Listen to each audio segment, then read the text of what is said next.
శంకర్ ఆవు పేరు దేవి. అది దారి తప్పి సుర్పూర్ గ్రామం అడవుల్లో వెళ్ళిపోతుంది. శంకర్ దానికోసం వెతుకుతూ దాని వెనుకే సుర్పూర్ అడవులలోకి వెళ్ళిపోతాడు. రాత్రవుతుంది. ఆ తర్వాత అడవి ఇంకా ప్రమాదకరంగా అనిపిస్తుంది. కానీ శంకర్ తన ప్రియమైన ఆవు దేవి కోసం వెతుకుతూ ముందుకు వెళ్తాడు.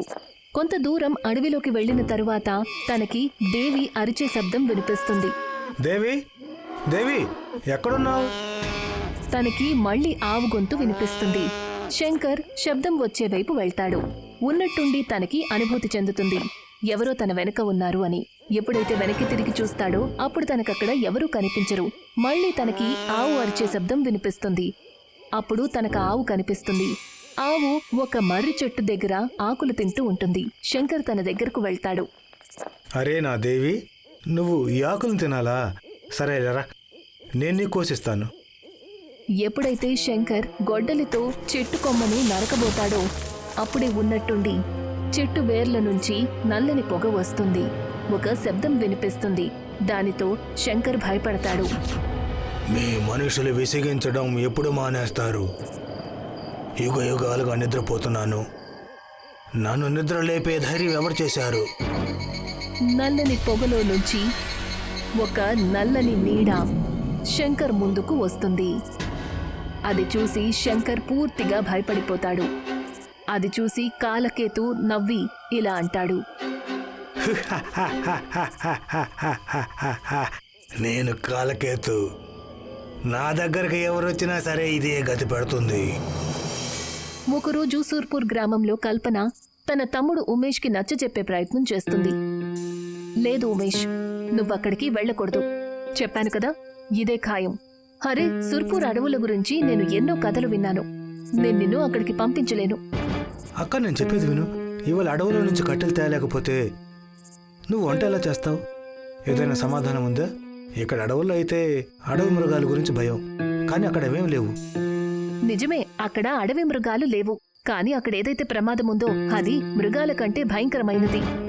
ఎవరు? కాలకేతువా? ఇవన్నీ ఒట్టి కట్టుకథలే. నువ్వెందుకు ఇలాంటి కట్టుకథలు నమ్ముతున్నావు? సరే, ఇప్పుడు నన్ను వెళ్ళనివ్వు, లేకపోతే రావడానికి ఆలస్యం అవుతుంది. కల్పన ఉమేష్కి ఎంతో నచ్చజెప్పే ప్రయత్నం చేస్తుంది. కానీ ఉమేష్ తన అక్క మాట వినిపించుకోడు. ఉమేష్ మొండి పట్టుపట్టి ఇంటి నుండి బయలుదేరతాడు. ఉమేష్ అడవికి వెళ్తాడు. కట్టెల కోసం వెతుకుతూ ఉమేష్ అడవిలో ఎంతో దూరం వెళ్తాడు. కట్టెలు సేకరించేసరికి ఉమేష్ అలసిపోతాడు. అలసిపోయిన తరువాత ఎప్పుడైతే తను పాత మర్రి చెట్టు కింద కూర్చుంటాడో అప్పుడు తనకి అనుభూతి కలుగుతుంది ఎవరో తనని చూస్తున్నారు అని. కానీ తన అలసట కారణంగా తను దానిని పట్టించుకోలేదు. కానీ మరుక్షణం గట్టిగట్టిగా గాలులు వీస్తాయి. ఉమేష్ కంగారు పడతాడు. లేచి నిలబడి ఆలోచిస్తాడు. నా కాళ్ళు ఉన్నట్టుండి ఎందుకు ఫ్రీజ్ అయిపోయాయి? ఎందుకు కదలేకపోతున్నాను? అసలు ఏం జరుగుతుంది? అప్పుడే ఒక భయంకరమైన గొంతు ఉమేద్ దృష్టిని తన వైపు తిప్పుకుంటుంది. అది కాల్కేతు గొంతు.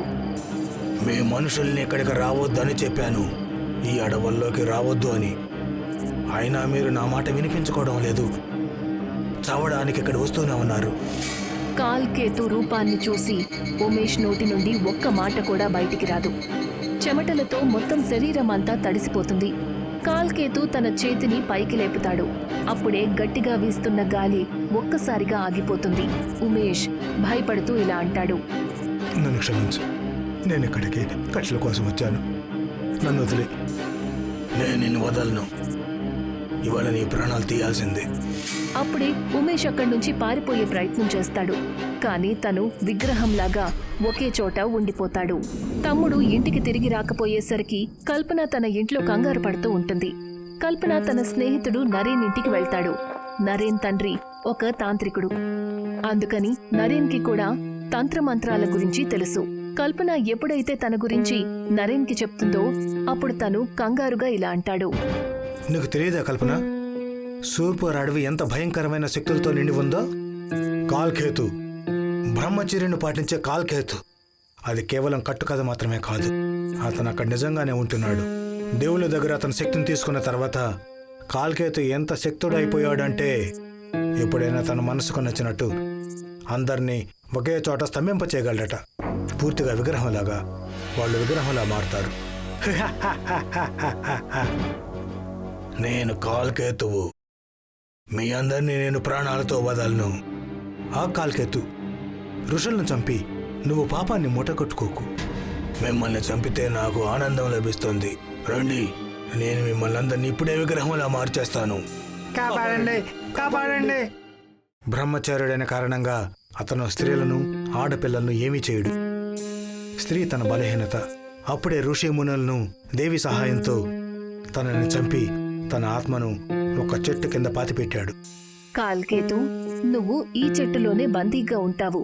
యుగాల తరువాత ఈ చెట్టునేదైనా లోహం తాకితే అప్పుడు నీ ఆత్మ ముక్తిని పొందుతుంది. ఆ చెట్టు ఆ అడవిలోనే ఉంది. ఎవరైనా ఆ చెట్టుని డిస్టర్బ్ చేస్తే ఆ కాల్కేతు మళ్ళీ తిరిగి వస్తాడు అంటారు. ఒకవేళ ఇదే గనక నిజమైతే నేనెట్టి పరిస్థితుల్లోనూ నా తమ్ముడు ఉమేష్ని కాపాడడానికి వెళ్లాల్సిందే. మనం తప్పకుండా వెళ్దాం. కానీ కాల్కేతు బారి నుండి మనం ఉమేష్ని ఎలా కాపాడతాం? అక్కడ చాలా ప్రమాదం పొంచుంది. మా నాన్న అంటుండేవారు, దానికి ఒకటే ఉపాయం ఉంది. నరేన్ పక్కనే ఉన్న ఒక ఇనపెట్టెలో నుంచి ఒక సంచి కాగితాలు తీస్తాడు. కాగితాన్ని కల్పన చేతికిచ్చి ఇలా అంటాడు, ఇలా చూడు, ఈ మంత్రం చదివి కాల్కేతు ఆత్మను నియంత్రణ చేయడం జరుగుతుంది. కాల్కేతు ఒక బ్రహ్మచారి. ఏ చెట్టులో అయితే తన ఆత్మ బందీగా ఉందో ఒక అమ్మాయి ఆ చెట్టు కింద కూర్చొని ఈ మంత్రాన్ని చదివితే తన ఆత్మ నియంత్రణలోకి వస్తుంది. అలా ఈ కాగితాల్లో రాసింది. కల్పన కాగితం మీద ఉన్న మంత్రాన్ని చదువుతుంది. కాల్కేతు మహాక్రూరం తస్య శక్తి వినాశనం దుష్టాత్మనం నష్టం కుర్యాత్ శాంతిం అంజలిం ప్రతి అస్మిన్ మహాశక్తిం అహంతుం మంత్రం దీక్షితం శరణం జయో ధర్మేణ సిద్ధిం సర్వేత్రాణం మయి రక్షం. ఈ మంత్రం వల్ల ఫలితం ఉంటుందంటావా? అదైతే అక్కడికి వెళ్ళిన తర్వాత తెలుస్తుంది. నువ్వు ఈ మంత్రాన్ని బట్టి పట్టు. కల్పన ఇంకా నరేన్ సుర్పూర్ అడవులోకి బయలుదేరతారు. చీకట్లో వాళ్ల బండి సరిగ్గా అడవి బయటకొచ్చి ఆగుతుంది.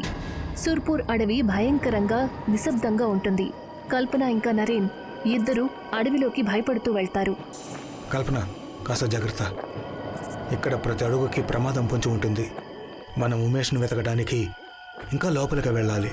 నా తమ్ముణ్ణి తిరిగి తీసుకురావడానికి నేనెక్కడికైనా వెళ్తాను. కల్పన, నేను ముందుంటాను, నువ్వు నా వెనకే రా, సరేనా? వెళ్తూ వెళ్తూ వాళ్ళిద్దరూ ఆ మర్రి చెట్టు దగ్గరికి చేరుకుంటారు. వాళ్ల మాటల మధ్యలోనే ఒక విచిత్రమైన గాలి మొదలవుతుంది. ఉన్నట్టుండి వాళ్ల ఎదురుగా కాల్కేతు విశాలమైన నల్లని నీడతో ప్రత్యక్షమవుతాడు. తన కళ్లల్లో నిప్పులు కురుస్తాయి.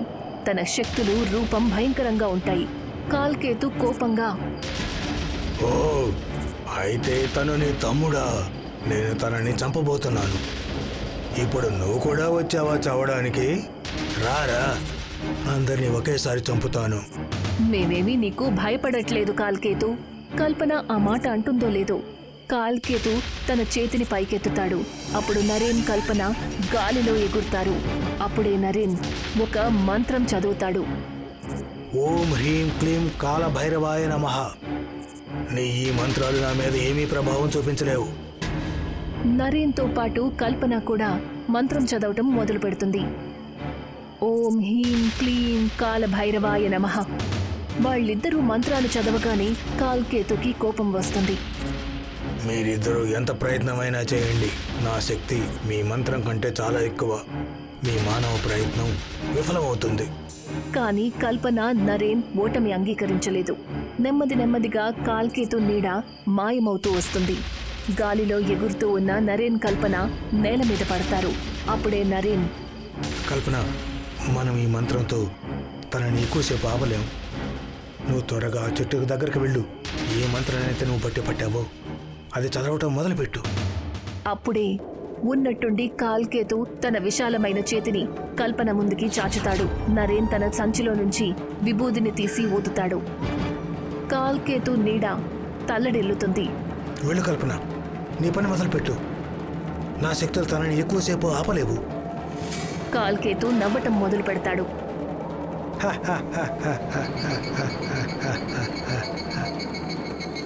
మీ ఈ మంత్రాలు నన్ను ఏమీ చేయలేవు. నరేన్ కాల్కేతు నీడను ఆపడానికి విభూదిని ఊది ఒక ఆఖరి ప్రయత్నం చేస్తాడు. కానీ కాల్కేతుకీసారి దానివల్ల ఎలాంటి ప్రభావం ఉండదు. తను నరేన్ని దగ్గరకు లాగి తన పీకను నొక్కుతాడు. నరేన్ నొప్పితో అరుస్తాడు. ఆ తర్వాత చనిపోతాడు. మీ మనుషులు ఎప్పటికీ అర్థం చేసుకోలేరు నేను ఎంత శక్తివంతుడనేది. నరేన్ పరిస్థితి చూసి కల్పన మనసు ముక్కలవుతుంది.